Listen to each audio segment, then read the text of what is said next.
कहीं आपको इस बात का संदेह तो नहीं कि ईश्वर आपकी सुनता ही नहीं? जय श्री राधे।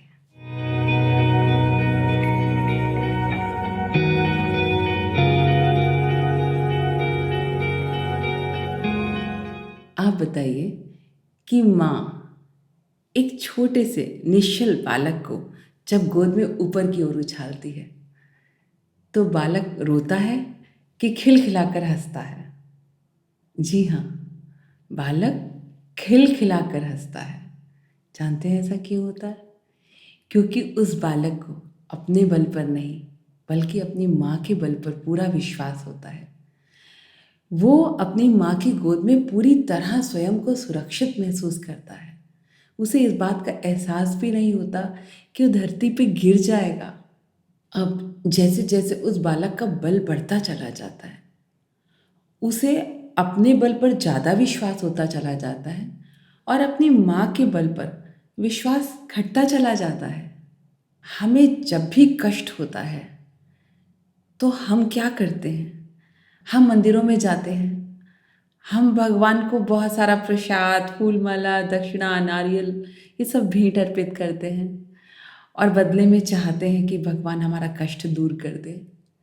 लेकिन ये सब करने पर भी हमारा कष्ट दूर नहीं होता तो हम क्या कहते हैं कि भगवान तो हमारी सुनता ही नहीं।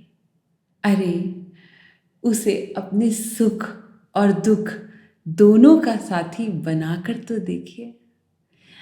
ये कहावत तो आपने सुनी ही होगी कि रोता बच्चा माँ का और हंसता बच्चा जग का। जब बालक हंसता है तो सभी लोग उसे अपनी गोद में लेने के लिए तैयार रहते हैं, लेकिन जब बालक रोता है तो माँ ही उसे अपनी गोद में लेकर चुप कराती है। आपकी सारी भेंट ईश्वर जरूर स्वीकार करेंगे और आपके कष्टों को भी वो दूर करेंगे, लेकिन आप भी तो उस निश्चल बालक की भांति ईश्वर से प्रेम करके तो देखिए।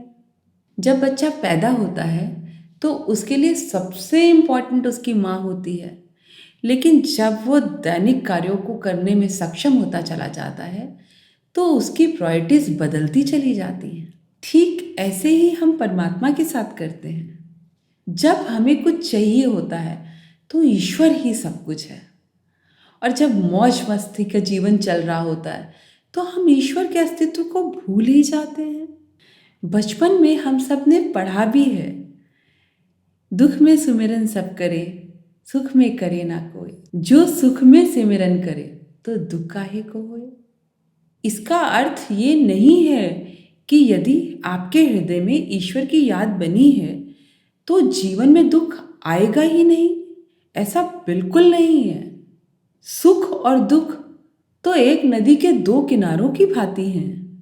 ईश्वर की याद यदि आपके हृदय में है तो इसका फायदा, इसका लाभ जानते हैं क्या होगा?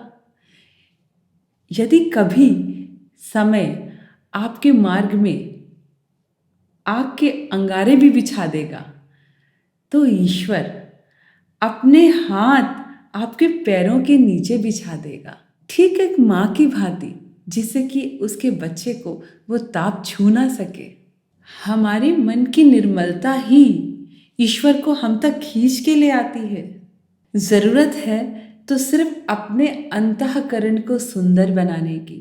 याद रखिएगा, ईश्वर यदि कभी जीवन में आएंगे तो आपके अंतर्मन की सुंदरता से आकर्षित होकर ही आएंगे। यकीन मानिए, ईश्वर के जीवन में आते ही आप लापरवाह से बेपरवाह हो जाएंगे। आपका बिखरा मन सिमट जाएगा और आप अंदर से तृप्त हो जाएंगे। इसलिए इस जीवन के रंगमंच पे समय आपको ऊपर की ओर उछाले तो आपको ये भूलना नहीं चाहिए कि आप उस परमात्मा की गोद में हैं। वो परमात्मा आपको कभी भी गिरने नहीं देगा। वो हमारी सुरक्षा के लिए सदैव तत्पर है, एक माँ की भांति।